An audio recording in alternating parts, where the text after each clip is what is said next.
Hello and welcome to today's Los Blancos podcast. Today we are doing the El Clasico preview, the big match of the La Liga season. And just before the El Clasico, just go ahead and follow RealMadridCommittee on Instagram. He posts the best stuff on Instagram, so just go and click the link in the description, press follow, and come back to this video and watch the preview. So without further ado, let's get into today's video. Okay, so today is obviously El Clasico day, and it's a big one. It's a big El Clasico, probably one of the biggest since probably Ronaldo left, the biggest since Ronaldo left in my opinion, because this is the first El Clasico where you can see two sides that are both really look like they are top sides once again. And when you look at Barcelona, this is a top of the table clash. You see what Barcelona have done so far this season. They've been fantastic in La Liga, not so great in the Champions League, but in the end you see these two teams who are equal on points, two teams who are doing fantastic in the league, and this is a big game to really show us what is going to happen this year in La Liga, and in the end it's going to come down to a couple of points at the end of the year. In my opinion, I think this is going to be a 90 plus season where both teams at the top get 90 plus points, and in my opinion I think there's going to be a max of 5 points between the two teams at the top, which is not much compared to what was happening last season. So the importance of this game, I mean, what would you like to say about the importance of this game? Because it is very big. Yeah, it's a really important match, not just for Barcelona after the Champions League that they had, but also for Madrid. Real Madrid have had a lot of trouble retaining the La Liga title after they originally won it. They had a lot of trouble even performing well in La Liga after they have won the title. So I think this is just as important for Madrid, even though they haven't been going through a bad time as of late, like Barcelona showed this season, showed a couple of years. It's Barcelona who maybe need to win more, in my opinion, but Real Madrid always want to win a game against Barcelona. They have to, give their best. La Clasico is always important, for both teams. Yeah, and coming into this game, on Barcelona's side, there has been a lot of selection dilemmas, a lot of selection problems for them, considering the injuries that they've had. I'm going to quickly run through their predicted lineup for this game. I got this from ManagerMadrid.com. So in goal, Marc-Andre ter Stegen, right back Jules Koundé, centre back Eric Garcia and Marcos Alonso. We'll talk about that in a second. Left back Jordi Alba, defensive midfield Busquets, the other two midfielders Pedri and Gavi, and then the front three of Dembele on the right, Lewandowski up front, and then Rafinha on the left. Now, we're gonna talk about this lineup, and let's start with the centre back issues. Now, we saw against Inter Milan, the two centre backs they had was Eric Garcia and Gerard Piqué. Now, Gerard Piqué has obviously been a fantastic centre back in the past. However, nowadays, not so great. And when you look at Eric Garcia, it's not really a guide to supplement Gerard Piqué. So what they're predicting is that Marcos Alonso is going to play as the left centre back in this game. Now, for me, that just screams an opportunity to really get at them. Marcos Alonso is a tall guy, to be fair, but he isn't defensively as sound as you would like if you're a Barcelona fan. So it is an opportunity to get at Barcelona, and even if it's Gerard Piqué, there has been a lack of understanding with Gerard Piqué and the other members of his team in that defence. There has been a lack of pace, a lack of physical ability, and realistically in the last year there's been a lack of sharpness from Gerard Piqué. And if you look at other options they could potentially have, they could potentially put Frenkie de Jong at centre back. However, in the smaller games when you're playing against Cadiz, that could be a good option. However, when you're against Real Madrid, against a physical threat like Karim Benzema, you are not going to be likely have Frenkie de Jong. So what are your thoughts on the Barcelona centre back situation that they have coming into this game, which isn't really perhaps ideal for their point? Yeah, Yeah, and I think that's not the exact lineup that they might be using against Madrid. I know that's the lineup they used in the past. I think, a couple of weeks ago in La Liga, but I think it might be Balde at right back, with Koundé and Garcia at centre back. I think I saw an article saying that Xavi is away.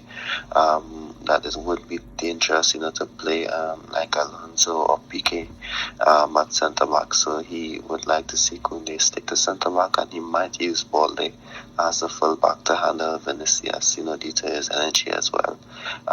Because Balde is a young player who has a lot of energy.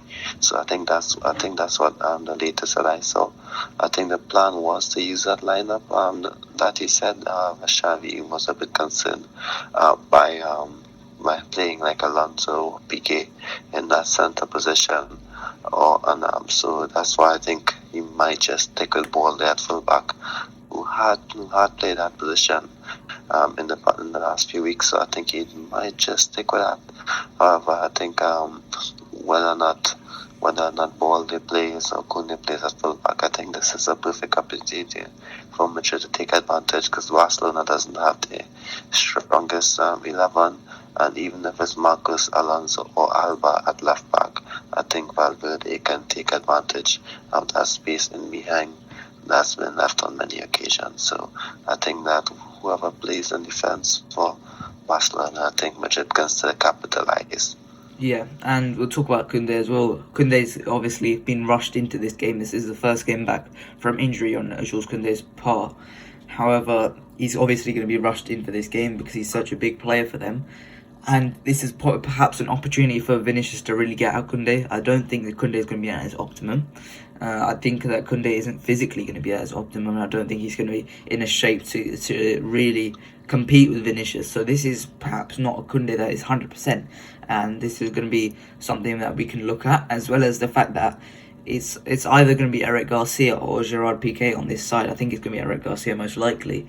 Eric Garcia, let's be honest, isn't exactly the best physically, isn't the best defensively. Obviously, he can give you so much more when you're going forward. However, defensively, Vinicius Jr. could have a field day on this left wing against a team that aren't perhaps ready for him.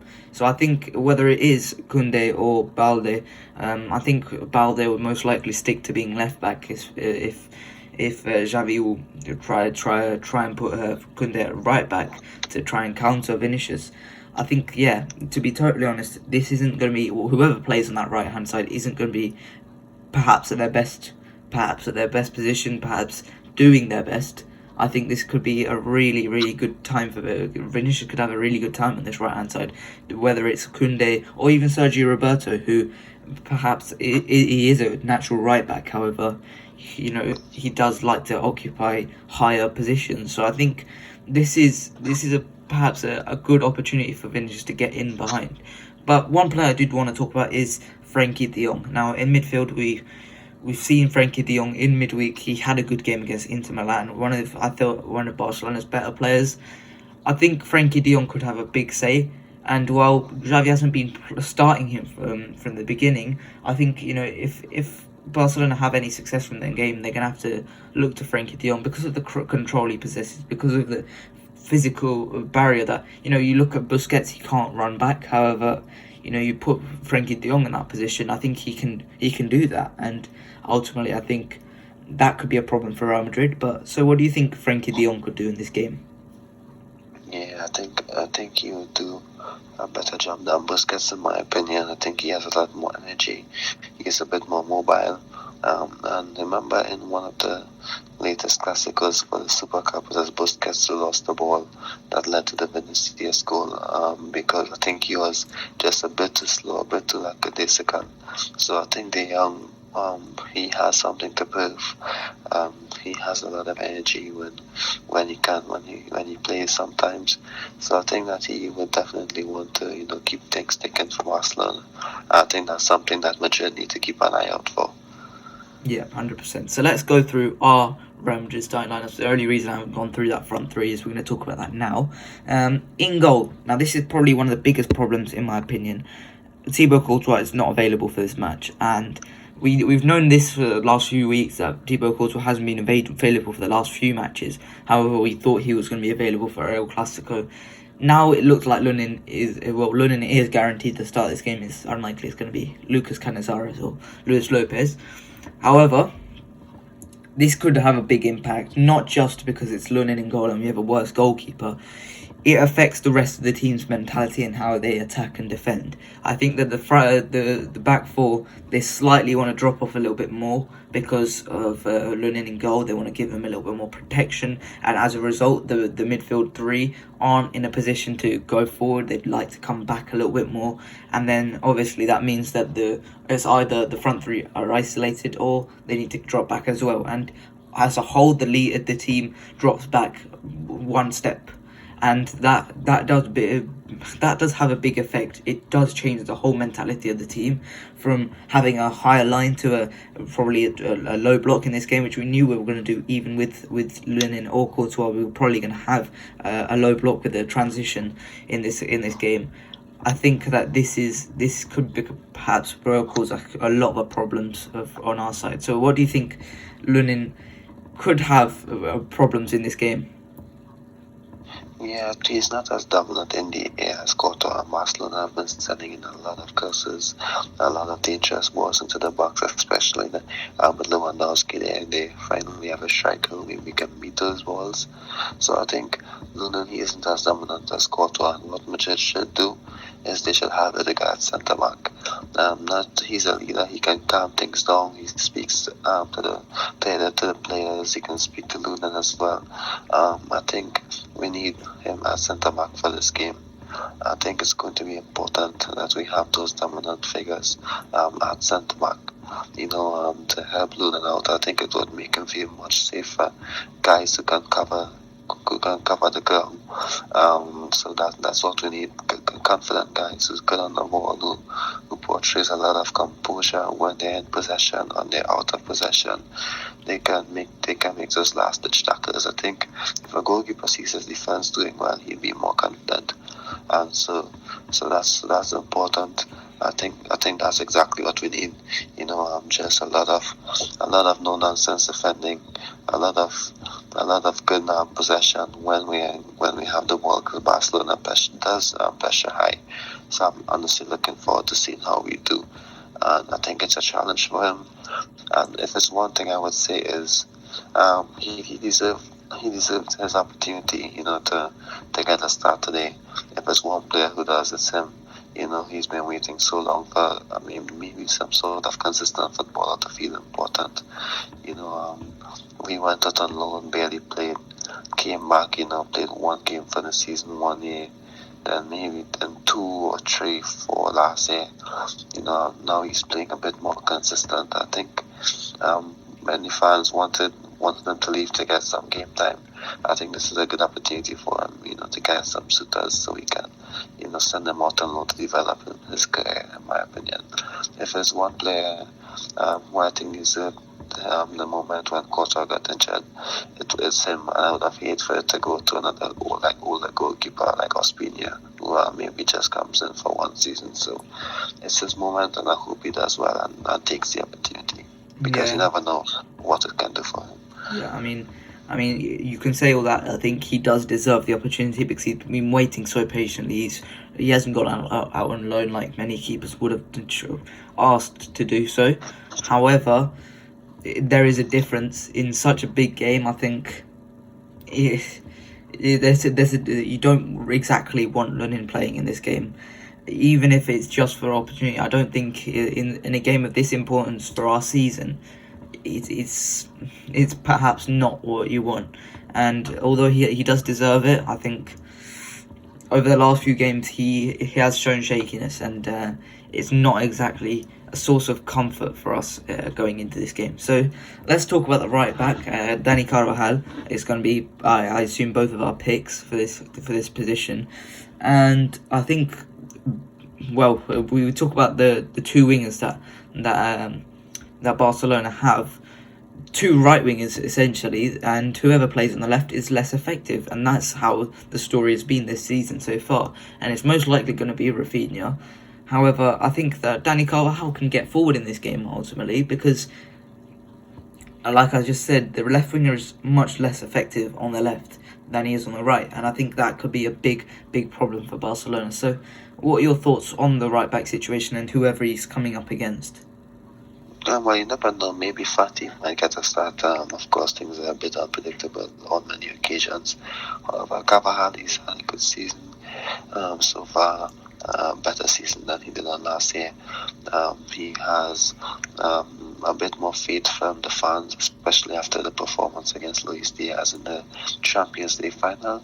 I think that has unbuckled him a lot of his supporters that he maybe lost on last season.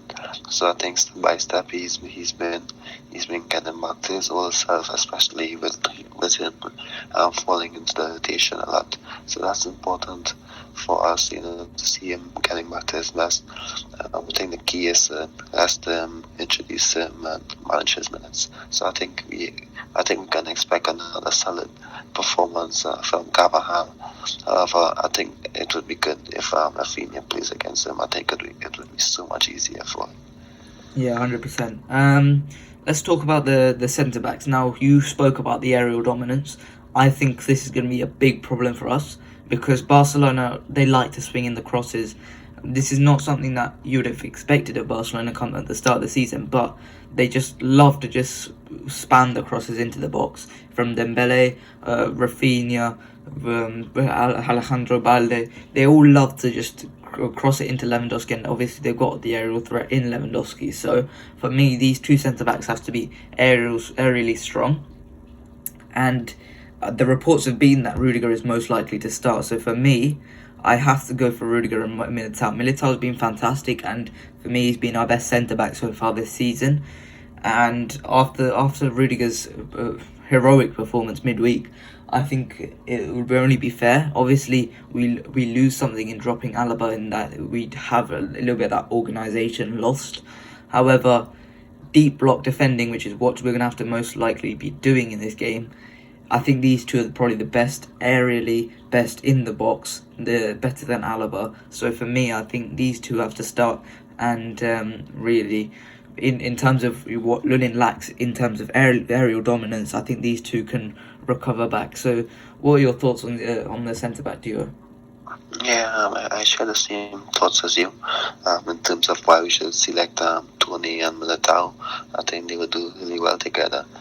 I think they played solid whenever they were called upon as a pair today. However, I don't think Alaba would be chopped. There's no way Ancelotti chops Alaba. Either Alaba starts with Militao and Mendy plays at left back, or Rudiger plays at left back, or Alaba moves to left back. I think Alaba is so important in terms of what he does on the ball, and how important he is in terms of his intelligence as well. So there's no way Alaba is chopped, in my opinion. I think he can be substituted. That's if Madrid are holding on to a lead, or if he's a bit tired, maybe later on in the game. But there is no way that Alaba is chopped, in my opinion. I think when he came in last year, he settled in quickly. I think he's more important than Mendy. Mendy's a better defender at left back, but I don't think there's any way Alaba is chopped, in my opinion. I disagree because ultimately, in my opinion, we're going to move on to the left back. I think this is where the game is won and lost on our side because for me, the most influential player on Barcelona's side, the most key player on Barcelona's side is Ousmane Dembele. Everything goes through him. When Barcelona are in a slump, when Barcelona are stuck, they look to Dembele, they pass it to Dembele, they find Dembele, and Dembele is the one to cross, to dribble past players. And we saw last El Clasico how important Dembele was in Barcelona absolutely smashing us, where Dembele absolutely just ran Nacho ragged. And if we had Mendy in that game, I think the story would have been a bit more different. I think it wouldn't have been 4-0, certainly not 4-0 if Mendy had started. And for me, I think there are a couple of players who are undroppable in this game, and for me, Mendy is one of them. So if we don't play anyone, I think in that backline it should be Rudiger. To be totally honest, I think if we are to play Alaba, I think it should be Rudiger that is dropped, because what you lose if you drop Mendy is just so catastrophic in this game. I think Alaba can't get that for you, and for me, if you want a matchup, I think it's got to be Mendy on Dembele, and I think that would be the situation that I would like in this game. So, what are your thoughts on the left back position? I think I'm a bit feel a bit better, especially if Rudiger is playing as centre back. I think last year, if let's just say Alaba goes to left back, I think it would be natural playing for him at centre back, which would make things a bit more difficult. However, it's Rudiger at centre back, and he's so good in covering those spaces along with Militao. So I think that would make me feel a bit more safe, especially if it's Alaba at left back. Yes, I understand that Mendy is important. I'm not saying that he's not going to start, and I don't want him starting, but I don't think that if Ancelotti would drop Alaba due to what he does on the ball. But I think he knows how good Rudiger is in terms of covering the spaces. So I think that maybe might just make Ancelotti feel a bit more calm to take the opportunity and drop Mendy. However, I think he might just stick to the team that's been doing well for him. The defense that won in the Champions League. I think that in order to switch up a defense like that, you have to wait for someone to perform like really badly at a consistent level. So I don't think that's happening at this time. Yes, Mendy had some blips, Militao had some blips, but I think it's not at the level where they need to be dropped. So I think he might just go for the normal back four that won the Champions League. But let's not forget that many didn't have the best of games midweek.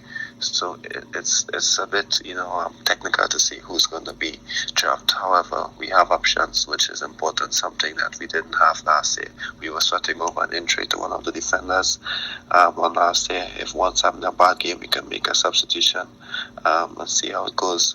However, so we have options. One thing I'm certain is that I don't think we're going to play three at the back unless we're defending late on. So I know that's not something we're going to do, and it's not something that we should try if we're not accustomed to doing it. So that's it. 100%. Let's talk about that midfield now, and we're talking about on the Barcelona side, not exactly the most mobile midfield of Busquets, Pedri. Gavi's pretty quick, but Gavi moves a lot to be fair. But Busquets and Pedri, they're not exactly the most mobile guys. Then they don't run around a whole lot, especially Busquets. So for me, I don't think the movement side of things should be too much of a concern. I think if we have it, then that's good. Then we can win the ball in that midfield. But for me, I don't think that should be too much of a concern. So in that midfield three, I've gone for the standard Tchouaméni, Kroos and Modric in this game. I think Kroos and Modric in the midfield is going to be so key. We've looked pretty bad in terms of the transition without Modric, in terms of getting chances created. We don't look like we can do it without Modric, and Toni Kroos has just been fantastic over the last few games, over the whole season. To be honest, he's been so good, and for me, I think Toni Kroos so far this season has been undroppable. So these three for me are undisputed in this game. Yeah, definitely. I think Tchouaméni has slotted in so perfectly. I think he's one of the most one of the players who has adapted the quickest I've seen as of late. So that's important. I think it's the same formula from last season, but with better possession. In my opinion, they're doing so well in possession. It seems like they know each other. They talk well, they communicate. I saw in the Atletico Madrid game when Tchouaméni assisted Rodrigo, he signaled to Modric and Kroos, I'm going to be the one going forward. You hold back for me, and he was the one who went forward and assisted the goal. So I think that this midfield three, they're good in possession. They have a bit of understanding that they form so quickly. So that's important. The positioning as well is good as well. So I think it's a good opportunity for Madrid to finally test them at a big stage against a big opposition. So who was also good on the ball with players who can cause danger. So I think this is a perfect opportunity for this midfield three. Yeah, and I just want to talk about one thing. We saw in the game against Inter that Inter really pressed up against Barcelona's midfield and didn't allow them anything. So Barcelona had to go straight to Dembele in that game. I think Dembele and Rafinha, sorry.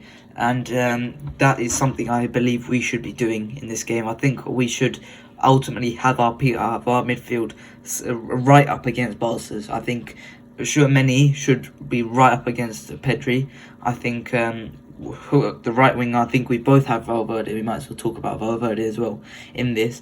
I think Valverde has to be pressed up right against Gavi and Busquets. I think anyone who's available should be right up against Busquets. I think that would be really, really good in terms of just stopping Barcelona from playing through the midfield and bypassing the press. I think that should be, for me, one of the most important things. And we've seen Barcelona struggle against the press. Inter Milan didn't have exactly one of the best presses I've seen in my life, but they've had Lautaro and Dzeko, and they really struggled just with Lautaro and Dzeko. I mean, that is pretty bad on Barcelona's side, and to be totally honest, if we did that, I think we would find a lot of success. So for me, I think that's what we should do in that midfield, defensively. So what do you think on that? Yeah, I must say that I agree with you. There's not much I can add. I think that the point was formed so well.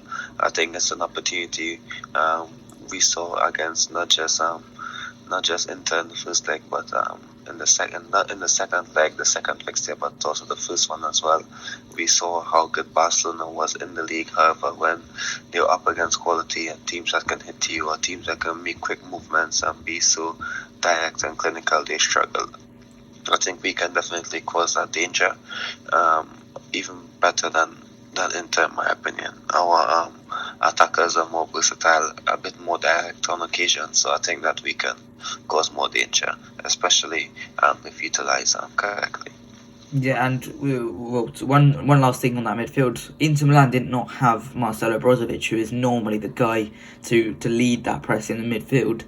They had ultimately three attacking midfielders, three attack-minded midfielders, not really defensive-minded midfielders in Hakan Çalhanoğlu, who never normally presses, Barella, who does press, who's a aggressive guy, but he's still pretty small, and Henrik Mkhitaryan, who is not the most defensively intense players. Three players who aren't exactly the quickest, who aren't exactly the most mobile, and yet they found success in doing that. And we've got players that like that with Modric and Kroos. In addition to someone like Tchouaméni, I think this could work extremely well and ultimately find us in good positions going forward. So let's talk about the front three. Now, quickly, you have Fede on right wing, don't you? Yeah, I do. Yeah, okay, so let's talk about Rodrigo then. And, I think Rodrigo's been fantastic this season, so good, but we've been lacking stuff. We've been lacking impact off the bench, and ultimately in this game I do believe that Fede will be more important. Fede is undroppable in my opinion, and we need something off the bench as well. We need options off the bench. Right now we don't have much. Hazard has been pretty poor recently. Asensio hasn't offered us much.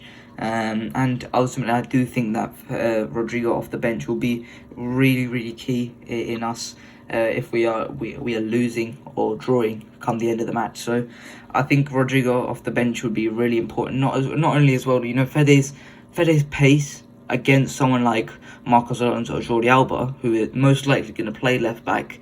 That'll be so key. And two attack-minded fullbacks as well, Marcos Alonso and Jordi Alba. They will be right up the pitch.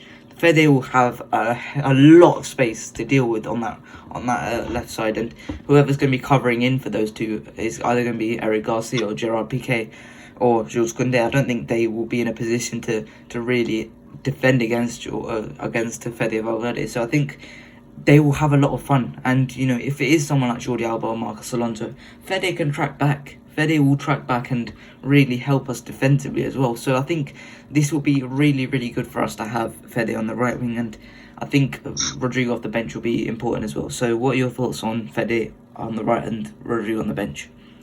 Yeah, I completely take your side with this one.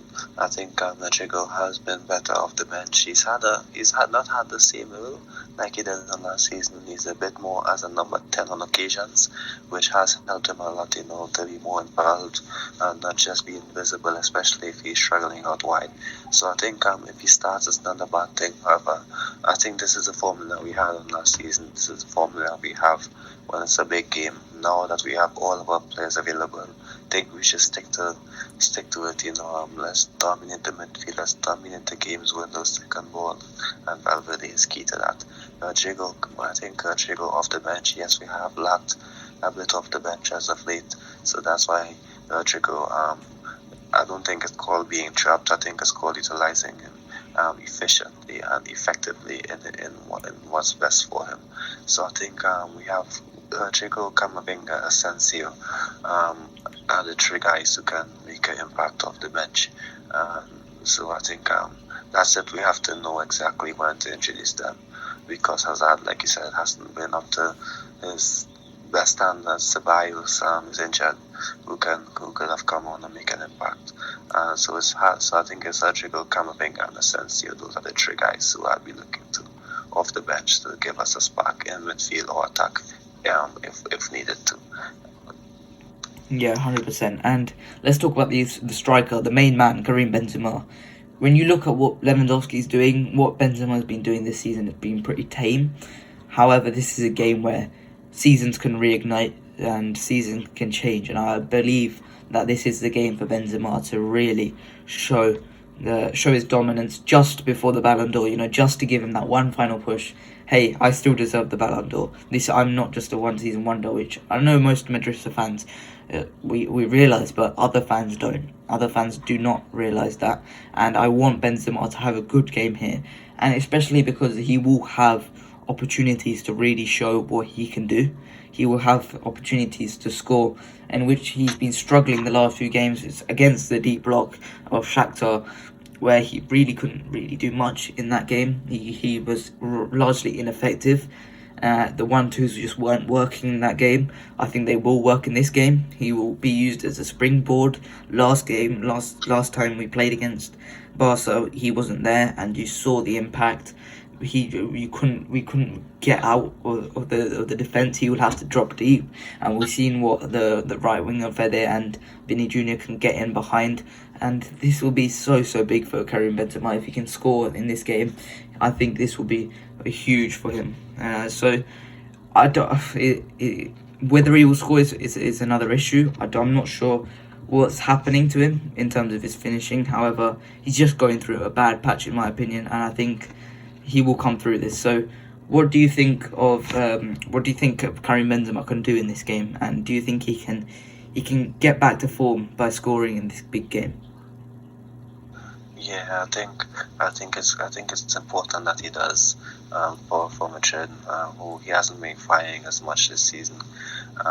However, he hasn't been poor. I think he's, let's just say, 6 out of 10, which isn't poor. However, I think he needs to just get that goal, that big important goal. I think when he does, things are going to start flowing again for him. I don't think most Madrid fans know he's a one season wonder, because he's been performing for seasons upon seasons. I think fans who are saying that they're looking for any reason to bring a player down, bring Madrid down. Let's be honest, we are the champions of Spain, and of course the Champions League winners as well. So fans, especially Barcelona fans, would love to see us struggle a lot.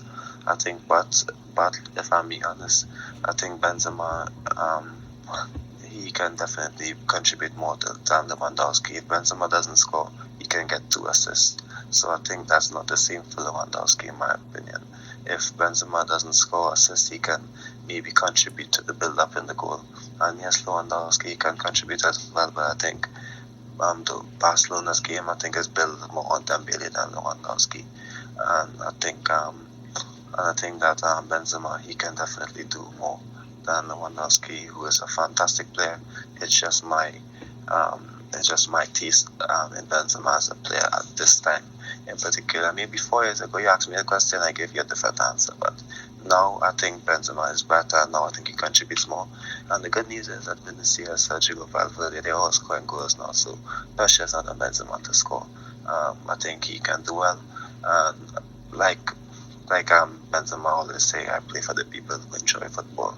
Like Zidane says, if you love football, then you have to love how Benzema plays. Like Messi once says, Benzema is what he does on the ball. Not many other players can do it. So I think even if he doesn't score, I don't think the pressure is on him to score. And we did predict that one day when Benzema isn't scoring as much, Vinicius would be the one scoring more goals, which he has last season and this season. This season he has 7, and of course it was, we signed Mbappe, he'd take over the goal scoring mantle. One day Benzema isn't going to be the goal scorer, and someone would be Madrid's main goal scorer. And if it's a winger, that's fine. Cristiano was a winger and he was our main goal getter. So I'm not even concerned if, let's just say, Benzema scores 25 goals this season, because now other players are stepping up, and I think his role is, I think he's playing a bit deeper this season, if I'm being honest, but that's my take. I think he's going to do well, whether he scores or not. I think it's going to be an important game for him as well to get his confidence back up. And I do hope that he scores a penalty. And let me just give you one quick thing. If he isn't hitting the penalty, if it's not Benzema or Modric, I think it should be Rodrigo. I still like his penalty against Atletico Madrid in that Super Cup final, where he just passed it into the tough corner with ease. So that's my third choice penalty taker. Yeah, 100%. So let's talk about the final man, and that's Vinicius Jr. And often he has been the difference maker in El Clasico. We've seen that even when he hasn't been at his top form. We've seen this season and last season, he has been the difference maker in previous El Clasicos. And I think this is one where you can see him taking the limelight because of the fact that you look at Barcelona's defence, it's so weakened. It's just not up to Vinicius's level. It's pace-wise, you can't keep up with Vinicius Jr. in that defence, and they can't afford to give him more focus compared to, you see what Benzema could do to their defence. And this is it's set up perfectly. It's set up perfectly for Vinicius Jr. to really rub in the problems for FC Barcelona and send them spiraling.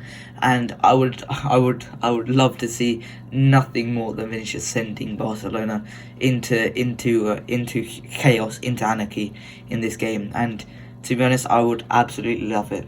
Quoting Kevin Keegan there, I would love it. I would love it if we beat them. And to be totally honest, I think Vinicius Jr. can be the main man here. Whoever he comes up against, whether it is Koundé, like you said, Eric Garcia, Marcos Alonso, Balde, like you said, whoever he plays up on that right hand side, it's going to be something where Vinicius is always going to be favoured. And we saw last season in the first game where Barcelona played Oscar Mingueza in that position, Vinicius Jr. absolutely cooked Oscar Mingueza, and this could be something similar once again. So for me, I think Vinicius Jr. could have a huge impact in this game. So what are your thoughts on Vinicius Jr.? Yeah, of course, I think he would definitely need to be a bit more direct, and of course give his best and give his 100%. So I do expect him to do well. I do expect him to contribute to an important goal in some way, or maybe lead to it by a movement for at least. So I think I expect him to do well. He can definitely, attract defenders away, open up space for Benzema, allow Germany to push forward. So let's see what he does. I'm confident that he can get a goal, get an assist, or make an important contribution. I see this as one of our Champions League games on last season, but we are a better team. The importance, how the build-up to the Champions League matches was, and that's exactly how I'm feeling now. We have our full team available except Courtois, which is a bit disappointing. However, let's focus on how important we have keep the team steady this season. So that's important. The only thing I must say is that I think Madrid basically, last year it was how Madrid to do without Courtois, how would they do without Benzema. Benzema hasn't been at his best, Courtois is injured, and if Madrid can win this game when Benzema isn't at his best with the keeper Courtois injured, I think it's going to send a strong message to see how strong this team really is. Yeah, 100%. So that is it for us tactically. Have you got anything else to say on the tactics or on the lineups? No, I think we've covered basically everything. Yeah, okay. So obviously today 3:15 UK time. What will be the time in the Caribbean? It's going to be 10:15. Okay, 10:15 there. So obviously a huge game. I mean, it speaks volumes. It's going to be absolutely massive for us and for Barcelona, who have been, they've been sent into a little bit of a mini chaos after Inter Milan drew with them midweek. So, Barcelona aren't going to be in the best state of mind. But for us, I think this could be a huge game. If we send Barcelona packing, then we would be in a good mentality. Barcelona would be in a bad mentality. And Barcelona have a big month coming up where the fixtures don't favour them. The fixtures 100% don't favour them, and they 100% favour us. So, this is going to be a big month, and I cannot wait for our Clasico today. I cannot wait, and all I ask for is revenge on the 4-0. That's all I ask for, and yeah, I can't wait, to be totally honest. So just before we go, I would like your score prediction for this match. That's difficult. I think Madrid will take this one maybe 3-1. I think this might be a similar Clasico to the 14-15 one where we won 3-1. I'm not too sure if you remember that. It's where Pepe scored and then Benzema and Cristiano scored as well. But I think this is going to be a 3-1 win. If we don't win, I think it's going to be a 2-2 draw. But I would say a 3-1 win for Madrid. Yeah, I think when we beat Barcelona, we don't normally smash them. So, as much as I would like to say 4-0 just for revenge, I think it will be more 2-1 or 3-1 to us, because I think we won't exactly put away Barcelona. We won't exactly bury Barcelona. So, for me, 2-1 in this game. Yeah, that is it for today's Los Blancos podcast. I hope you guys enjoyed as of ever. Please like and subscribe, and I'll see you guys later. Bye bye.